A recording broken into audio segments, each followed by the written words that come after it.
నమస్కారం, నా పేరు బాలా. బీసీఎన్ న్యూస్ కి స్వాగతం. ముందుగా ముఖ్యాంశాలు. కూటమి ప్రభుత్వం అందిస్తున్న సంక్షేమ పథకాలను చూసి ఫ్రస్ట్రేషన్ తో దిగజారి మాట్లాడుతున్నారు. జగన్ అండ్ కోపై మంత్రి పార్థసారథి ఫైర్. వైసీపీ హయాంలో రాష్ట్రానికి ఎన్ని కంపెనీలు తెచ్చారో, ఎన్ని ఉద్యోగాలు కల్పించారో బహిరంగ చర్చకు రావాలి. ఏపీ నిరుద్యోగ జేఏసీ డిమాండ్. లేని లిక్కర్ స్కామ్ లో ఆధారాలను సృష్టించే క్రమంలో సిట్ అధికారులు తప్పుపై తప్పు చేస్తున్నారు. వైసీపీ లీగల్ సెల్ అధ్యక్షుడు మనోహర్ రెడ్డి విమర్శలు. తిరుమల శ్రీవారిని దర్శించుకున్న సినీ హీరో కిరణ్ అబ్బవరం. ఆలయ మర్యాదలతో స్వాగతం పలికిన అధికారులు. వైసీపీ అధినేత జగన్మోహన్ రెడ్డిపై మంత్రి కొలుసు పార్థసారథి సంచలన వ్యాఖ్యలు చేశారు. కూటమి ప్రభుత్వం అందిస్తున్న సంక్షేమ పథకాలను చూసి జగన్లో ఫ్రస్ట్రేషన్ పెరుగుతోందని విమర్శించారు. భయం, ఫ్రస్ట్రేషన్తోనే జగన్ అండ్ కో దిగజారి మాట్లాడుతున్నారని ధ్వజమెత్తారు. ముఖ్యమంత్రి చంద్రబాబుపై జగన్ చేసిన వ్యాఖ్యలు చూస్తే ఆయనలో భయం బయటపడుతోందని ఎద్దేవా చేశారు. తాను 3 ముఖ్యమంత్రుల వద్ద పనిచేశానని, జగన్ లాంటి రాజకీయం ఎప్పుడూ చూడలేదని విమర్శించారు. గతంలో గెలిచినా ఓడినా నాయకులు ప్రజా సమస్యలపై హుందాగా మాట్లాడేవారని, వారు వ్యక్తిగత దూషణలను ప్రోత్సహించేవారు కాదని స్పష్టం చేశారు. రాష్ట్రంలో వైఎస్ఆర్ కాంగ్రెస్ పార్టీ చేస్తున్న రాజకీయాలు, వాళ్ళు మాట్లాడుతున్న తీరు, వారు రాజకీయాల్లో ప్రోత్సహిస్తున్న విధ్వంసకర విధానాలు చూస్తూ ఉంటే రాజకీయాల్లో ఉన్న వ్యక్తిగా చాలా బాధేస్తుందని చెప్పేసి మనం చేస్తాం. నేను కూడా 2.5-3 దశాబ్దాల నుంచి రాజకీయాల్లో ఉన్నాను. నా తండ్రి కూడా ఎమ్మెల్యేగా, ఎంపీగా పనిచేయటం మూలంగా రాజకీయాల్ని చాలా దగ్గరగా 4-5 దశాబ్దాల నుంచి చూస్తూ ఉన్నాను. కానీ ఇటువంటి పరిస్థితి, ఇటువంటి వాతావరణం, ఈ విధంగా వ్యవహరించిన ప్రతిపక్షం ఏనాడు కూడా లేదన్నది ప్రజలందరూ కూడా అర్థం చేసుకున్నారు. పార్టీలలోనే అసమ్మతులుగా ఉన్న నాయకుల్ని చూశాం, బలమైన ప్రతిపక్షాలను చూశాం. వాళ్ళందరూ కూడా అసమ్మతివాదులుగా ఉన్నా కూడా వారి నాయకత్వాల మీదే వారు పోరాటం చేసినా అది ప్రజా సమస్యల మీద చేశారు తప్పితే వ్యక్తిగతంగా కాదు. అదేవిధంగా ప్రతిపక్షంలో ఉన్న రాజకీయ పార్టీలు అన్నీ కూడా అలా ఘాటుగా ప్రభుత్వాలను విమర్శించినా కూడా ఎక్కడా కూడా వ్యక్తిగత దూషణలు లేకపోతే కించపరిచే విధంగా మాట్లాడతాం, లేకపోతే అప్రజాస్వామికంగా మాట్లాడతాం ఎక్కడా కూడా మనం చూడలా. అధికార పక్షాన్ని కించపరచడం కోసం అరాచక శక్తుల్ని ప్రోత్సహించడం కానివ్వండి, లేదు రాజకీయ బలం పొందటానికి అరాచక శక్తుల్ని ప్రోత్సహించడం కానీ ఎప్పుడు కూడా చూడలా. ఒక హుందాగా, ప్రజాస్వామ్యబద్ధంగా, ప్రజా సమస్యలే ప్రాధాన్యంగా వాళ్ళు పోరాటాలు చేశారు. చాలా ఘాటుగా కూడా విమర్శించేవాళ్ళు, అవసరమైతే ఘాటైన కార్యాచరణ కూడా చేసేవాళ్ళు. కానీ ఈరోజు వైఎస్ఆర్ కాంగ్రెస్ పార్టీ, జగన్మోహన్ రెడ్డి గారు తీరు చూస్తూ ఉంటే చాలా బాధ వేస్తుందని చెప్పేసి మనం చేస్తూ ఉన్నాం. గెలుపు ఓటములు సర్వసాధారణం. కానీ ప్రతి వ్యక్తి కూడా గెలిచినా ఓడినా కూడా నైతిక రాజకీయాలు, హుందా రాజకీయాలు చేయాల్సిన బాధ్యత ప్రతి రాజకీయ నాయకుడి మీద కూడా ఉంటుందని చెప్పేసి నేను భావిస్తూ ఉన్నాను. బహుశా వై నాట్ 175 నుంచి 11 స్థానాలకి పడిపోవటం మూలంగా ఆయన ఈ విధంగా అనైతికంగా, అప్రజాస్వామికంగా, విధ్వంసకర పరిస్థితులను ప్రోత్సహించే విధంగా ప్రవర్తిస్తున్నారని చెప్పేసి నేను భావిస్తా ఉన్నాను. ఆయన మాట్లాడే భాష కానివ్వండి, అవన్నీ ఒక ముఖ్యమంత్రిగా చేసిన వ్యక్తి బాధ్యతాయుతంగా మాట్లాడాలి. ఎవరైనా వారి పార్టీలో కింద స్థాయి నాయకులు ఎవరైనా మాట్లాడితే వారిని మందలించాలి. ఆ స్థాయి నాయకులు ఆదర్శంగా, సమాజానికి ఆదర్శంగా, తనకంటే కింద స్థాయిలో ఉన్న రాజకీయ నాయకులకి ఒక ఎగ్జాంపుల్గా ఉండాలి తప్పితే ఆ విధంగా అనైతికంగా మాట్లాడటం అనేది చాలా తప్పు అని చెప్పేసి నేను భావిస్తా ఉన్నాను. ఆయన పర్యటనలు చూసినా, ఆయన ఉపన్యాసాలు చూసినా, ఆయన పత్రికా ప్రకటనలు చూసినా కూడా ఆయనలో ఒక ఫ్రస్ట్రేషన్ కనపడతా ఉంది. ఆయనలో ఏదో ఒక అభద్రతాభావం కనపడతా ఉంది. ఆయనలో ఎందుకో ఒక భయం కనపడుతుందని చెప్పేసి నేను భావిస్తూ ఉన్నాను. ఎందుకంటే ఆయన మాటల్లో నియంత్రణ కోల్పోవటం, వ్యక్తిగత దోషులకి దిగటం పరిపాటి అయిపోయింది. మాజీ మంత్రి గుడివాడ అమర్నాథ్ నిరుద్యోగ యువతకు క్షమాపణ చెప్పాలని ఏపీ నిరుద్యోగ జేఏసీ రాష్ట్ర అధ్యక్షుడు హేమంత్ కుమార్ డిమాండ్ చేశారు. విశాఖ ప్రెస్ క్లబ్ లో నిర్వహించిన మీడియా సమావేశంలో ఆయన మాట్లాడుతూ వైసీపీ హయాంలో ఐటీ మంత్రిగా అమర్నాథ్ ఎన్ని కంపెనీలు తెచ్చారో, ఎన్ని ఉద్యోగాలు కల్పించారో ఆగస్టు 5లోపు గాజువాక సెంటర్లో బహిరంగ చర్చకు రావాలని సవాల్ విసిరారు. పెట్టుబడులు తీసుకురావడంలో అమర్నాథ్ విఫలమయ్యారని ఆరోపించారు.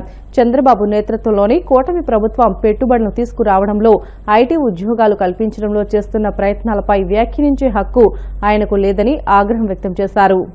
వైసీపీ సర్కారులో మరి నమ్మబలికి మోసగించినటువంటి నిరుద్యోగ యువతగా మేము కూటమి ప్రభుత్వాన్ని అధికారంలోకి తీసుకువచ్చాం. సంతోషంతో ఉన్నాం. కూటమి ప్రభుత్వం అతి ముఖ్యంగా చంద్రబాబు నాయుడు గారు ఇచ్చినటువంటి మాట 20 లక్షల ఉద్యోగాలు తూచా తప్పకుండా ఆచరించేందుకు డల్లాస్ కూడా నారా లోకేష్ గారు, చంద్రబాబు నాయుడు గారు వెళ్ళి మరి ఈ యొక్క విశాఖలో ఏఐ విశ్వవిద్యాలయంతో పాటు గూగుల్ హబ్, కాగ్నిజెంట్ వంటి ఎన్నో పెద్ద పెద్ద కంపెనీలు తెచ్చేందుకు వాళ్ళు విశ్వ ప్రయత్నాలు చేసి చివరికి 20,216 కోట్ల SIPB ఇంటర్నేషనల్ సమిట్ ద్వారా మనకి పెట్టుబడులు తెచ్చారు. అయితే గుడివాడ అమర్నాథ్ గారు ఇటీవల అంటే గతంలో చేసినటువంటి ఐటీ మంత్రి గారు వారి టైంలో ఒక్క ఐటీ ఉద్యోగం కూడా యువతకి ఇప్పించలేదు కదా. తిరిగి ఐటీఐ సంస్థ కూడా తేలినటువంటి పరిస్థితి ఆయన ఎలాగ ఐటీ మంత్రి అయ్యాడో మాకు అర్థం అవట్లేదు. అటువంటి వ్యక్తి చంద్రబాబు నాయుడు గారి మీద, లోకేష్ గారి పనితీరు మీద విమర్శిస్తూ మీరు ఒక్క ఉద్యోగం కూడా యువతకి ఇవ్వలేదు అని చెప్పి వాళ్ళు విమర్శిస్తున్నారు. ఇది చాలా తప్పు, అన్యాయం అండి. అమర్నాథ్ గారు, మీరు ఏదైతే ఒక్క డిఎస్సి ఉద్యోగం కానీ, ఒక్క పోలీస్ కానిస్టేబుల్ ఉద్యోగం కానీ నింపకుండా గాలికి నిరుద్యోగ యువతను విడిచిపెట్టి ప్రశ్నించిన మా వంటి వాళ్ళపైన కేసులు పెట్టారా తప్ప ఎక్కడ మీరు వైసీపీ పరిపాలన ఉన్నప్పుడు ఒక్క ఉద్యోగం కూడా నింపలేదు. దయచేసి జగన్మోహన్ రెడ్డి గారు మీరు ఒకసారి నెమరు వేసుకోండి. మీ గతం ప్రతి పోలీస్ అమరవీరుల దినోత్సవం నాడు 6,500 ఉద్యోగాలు భర్తీ చేస్తామని ఇచ్చినటువంటి మాటను మీరు ఒకసారి గుర్తుపెట్టుకోండి. ఒక్క పోలీస్ కానిస్టేబుల్ ఉద్యోగం కూడా వైసీపీ వారు భర్తీ చేయలేదు. అయితే ఈ విషయాన్ని చంద్రబాబు నాయుడు గారు, లోకేష్ గారు దృష్టికి తీసుకువెళ్ళగా అధికారంలోకి వచ్చిన వెంటనే హుటాహుటిన 16,347 డిఎస్సి ఉద్యోగాలతో పాటు 6,100 పోలీస్ శాఖ ఉద్యోగాల భర్తీకి పూర్తి స్థాయిగా నోటిఫికేషన్లు ఇచ్చి పరీక్షలు నిర్వహించి ఫలితాలు కూడా ఇటీవల విడుదల చేశారు. అంటే ఉద్యోగ భర్తీలు కూడా దాదాపుగా పూర్తవుతున్నాయి. దయచేసి గుడివాడ అమర్నాథ్ గారు తెలుసుకోవాలి. చవకబారు ప్రెస్ మీట్లు అమర్నాథ్ గారు మానుకోవాలని చెప్తూ మీరు ఐటీ మంత్రిగా అమర్నాథ్ గారు ఉన్నప్పుడు కనీసం ఐటీఐ ఉద్యోగం కూడా ఏ ఒక్క నిరుద్యోగికి మీరు ఇప్పించలేదన్న సంగతి మీరు గుర్తుపెట్టుకోండి. మీరు ఐటీ మంత్రిగా ఉండి విశాఖ మనిషిగా, విశాఖ వాసిగా ఎన్ని ఐటీ కంపెనీలు విశాఖకు తెచ్చారో మీరు బహిరంగ చర్చకి గుడివాడ అమర్నాథ్ గారు రండి. మీ గాజువాకలోనే మేము వచ్చి మాట్లాడతాం. ఏపీ నిరుద్యోగ చేసే రాష్ట్ర అధ్యక్షుడిగా ఇది మాకు సవాలు. మీరు గుడివాడ అమర్నాథ్ గారు ఐటీ శాఖ మంత్రిగా గత ప్రభుత్వంలో పనిచేసినప్పుడు ఎన్ని ఐటీ కంపెనీలు తెచ్చారు, ఎన్ని ఉద్యోగాలు యువతకి ఇచ్చారన్న దాని మీద మీరు బహిరంగ చర్చకి రేపో ఎల్లుండో మీకు 2 రోజులు సమయం ఇస్తాం. రండి, మీకు నచ్చిన ప్రాంతంలో బహిరంగ చర్చ చేద్దాం. నిజంగా మీరు తెచ్చి ఇచ్చినట్టు కానీ ప్రూవ్ చేయగలిగితే, నిరుద్యోగ యువత మీద మీరు కేసులు పెట్టలేదని నిరూపించగలిగితే రేపే విశాఖ జిల్లా కోర్టులో నా మీద ఉన్న కేసు వాయిదా ఉంది. రండి, మీకు బహిరంగంగా చూపిస్తాను. మీ వైసీపీ వాళ్ళు పెట్టినటువంటి కేసు, ఉద్యోగాలు అడిగితే కేసులు పెట్టినటువంటి ప్రభుత్వం వైసీపీ ప్రభుత్వం సృష్టించిన లిక్కర్ స్కామ్ లో తాజాగా పట్టుబడినట్లు చెబుతున్న 11 కోట్లు స్వాధీనం విషయంలో సిట్ అధికారులు వ్యవహరించిన తీరుపై అనేక అనుమానాలు కలుగుతున్నాయని వైసీపీ లీగల్ సెల్ అధ్యక్షుడు మనోహర్ రెడ్డి మండిపడ్డారు. తాడేపల్లి వైసీపీ కేంద్ర కార్యాలయంలో ఆయన మీడియాతో మాట్లాడుతూ ఈ సొమ్ముకు లిక్కర్ స్కామ్ కు సంబంధాన్ని చూపించడంలో సిట్ అధికారులు పంచనామా రికార్డులో సరైన ప్రొసీజర్స్ ను పాటించలేదని ఆగ్రహం వ్యక్తం చేశారు. లేని స్కామ్ లో ఆధారాలను సృష్టించే క్రమంలో సిట్ అధికారులు తప్పుపై తప్పు చేస్తున్నారని అన్నారు. హైదరాబాద్ లో సిట్ స్వాధీనం చేసుకున్న సొమ్ముకు సంబంధించి కరెన్సీ నెంబర్లను రికార్డు చేయాలని, ఆ డబ్బును బ్యాంకులో మిగిలిన కరెన్సీతో కలపకుండా ప్రత్యేకంగా ఉంచాలంటూ ఏసీబీ కోర్టు ఉత్తర్వులు జారీ చేయడంతో సిట్ అధికారులు కలవరం మొదలైందని అన్నారు. తీగల విజయేందర్ రెడ్డి అంటే సులోచన ఫామ్ హౌస్ యజమాని, వాళ్లకు ఇంజనీరింగ్ కాలేజెస్ ఉన్నాయి. అదేవిధంగా రాష్ట్ర వ్యాప్తంగా, దేశవ్యాప్తంగా డయాగ్నోస్టిక్ సెంటర్స్ ఉన్నాయి, హాస్పిటల్స్ ఉన్నాయి. వాళ్ళు ఎప్పటి నుంచినో 100 కోట్ల కొద్దీ టర్నోవర్లు చేస్తున్నారు. వాళ్ళు నాకు బినామీలు అని చెప్పి సిట్టు చెప్పడం అనేది చాలా బాధ కలిగిస్తుంది. నా వయసు 43 సంవత్సరాలు అయితే వాళ్ళు 45-50 సంవత్సరాలుగా వ్యాపారాల్లో ఉన్నవాళ్ళు. అప్పటి భూములు నువ్వు కూడా అటాచ్ చేస్తే అవి నా భూములు అని చెప్పి నా బినామీలుగా వాళ్ళని చిత్రీకరించడం అనేది చాలా బాధాకరం అని చెప్పి తన ఆవేదనను వేదనను రోధిస్తూ కోర్టులో చెప్పడం జరిగింది. తర్వాత దీంట్లో ఇంకొక ట్విస్ట్ ఏంటంటే ఈ 11 కోట్లు సీజ్ చేసింది వరుణ్ కుమార్ అనే వ్యక్తి ఇచ్చిన ఇన్ఫర్మేషన్ మేరకు సులోచన ఫామ్ హౌస్ లో మేము సీజ్ చేశామని సిట్ వాళ్ళు చెప్తా ఉన్నారు. మరి ఇది ఎఫ్ఐఆర్ కట్టింది ఇప్పుడు 23/9/2024లో. తర్వాత వరుణ్ కుమార్ అనే వ్యక్తిని ఎప్పుడు ఎగ్జామిన్ చేశారు సిట్ వాళ్ళు? 21/12/2024న. ఆ రోజు 160 కింద సిఆర్పిసి కింద నోటీస్ ఇచ్చారు. ఏది మీరు విట్నెస్ రావాల్సి ఉంది రండి అని. ఆయనతో సాక్ష్యం తీసుకున్నారు, రికార్డు రాసుకున్నారు, ఆయన ఏమేమి చెప్పింది రాసుకున్నారు. రాసుకున్న దాన్నే 161 స్టేట్మెంట్ను కోర్టులో వేయడం జరిగింది. మరి దర్యాప్తు అధికారులు చేయనప్పుడు అదే దర్యాప్తు అధికారి ఇప్పుడు ఆ దర్యాప్తులో భాగంగా మళ్ళీ వరుణ్ చెప్తే మేము ఈ డబ్బులు సీజ్ చేసుకున్నామని చెప్పడంలో ఏదో కుట్రకోణం దాగి ఉందని. ఎందుకంటే తీగల విజయేందర్ రెడ్డి చెప్పలే, తీగల బాలరెడ్డి చెప్పలే, వరుణ్ చెప్పలే ఆ రోజు 161 స్టేట్మెంట్లో. అంటే పోలీసులకు విచారించడం చేత కాలేదా? లేదంటే ఈ కుంభకోణం అనేది ఆ రోజే బయటకు వచ్చి ఉండాలి కదా, వీళ్ళు సరైన దర్యాప్తు చేసి ఉంటే ఇదే నిజమైతే. ఒక చిన్న టెక్నికల్ పాయింట్ ఇక్కడ పోలీసు వాళ్ళు ఏసీబీ కోర్టులలో జనరల్ గా ఏసీబీ అధికారులు ఎవరైనా అధికారుల పైన దాడి చేసి లంచం ఇస్తున్నారని చెప్పి వాళ్ళని రెడ్ హ్యాండెడ్ గా పట్టుకున్న సందర్భాల్లో ప్రతి నోటు పైన ఉన్న నెంబర్ని రాస్తారు. వాటినన్నిటినీ క్షుణ్ణంగా రాసి పంచనామా రాసి మధ్యవర్తుల సమక్షంలో దాన్ని కోర్టు ప్రొడ్యూస్ చేస్తారు. మరి అదే పోలీస్ అధికారులు కదా వీళ్ళు కూడా.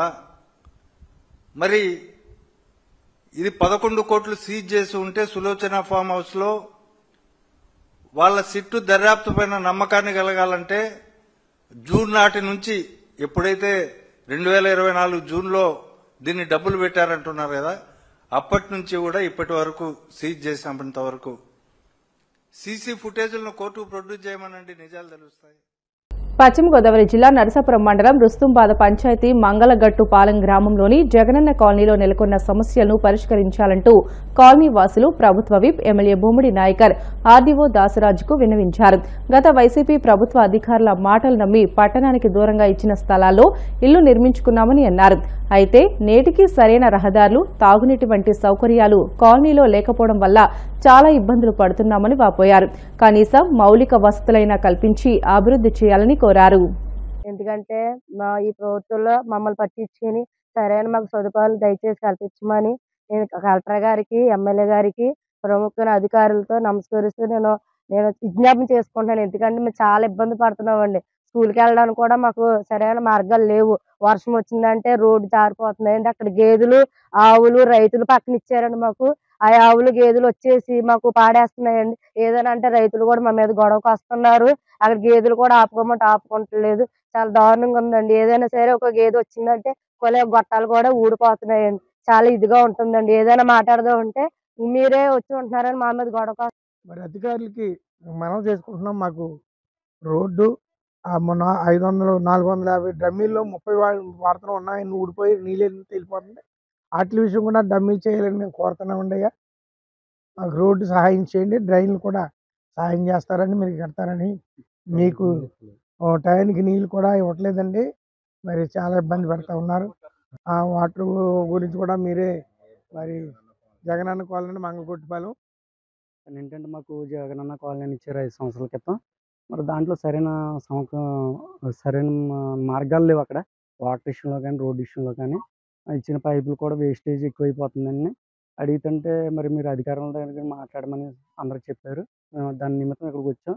మరి ప్రభుత్వం మీరు కల్పించి మాకు న్యాయం చేయాలని మేము ఇంత చిన్నగా చెప్పి ఇక్కడ నమస్కారం. రోడ్ల గురించి అండి, వాటర్ గురించి, కరెంటు గురించి మేము వెళ్ళి మార్గం చాలా దారుణంగా ఉంటుందండి. మట్టి రోడ్డు అది. పడిపోతున్నాం, వర్షం వల్ల వస్తే అసలు నల్లబోతున్నామండి అక్కడ. ఏంటంటే ఆ గేదెలు అవి కొంచెం పాడు చేసేస్తాం. అడుగుతుంటే మీరు వచ్చి ఉన్నారు, మేము ఎప్పటి నుంచో ఉంటున్నాం అని అడుగుతున్నారు వాళ్ళు. అవునండి, దాని గురించి మీరు అందరూ మరి ఇది స్పందించండి, మాకు న్యాయం చేయాలని మేము అడుగుతున్నామండి. బిడ్డలో షార్ట్ బ్రేక్ తీసుకుందాం. Stay with us.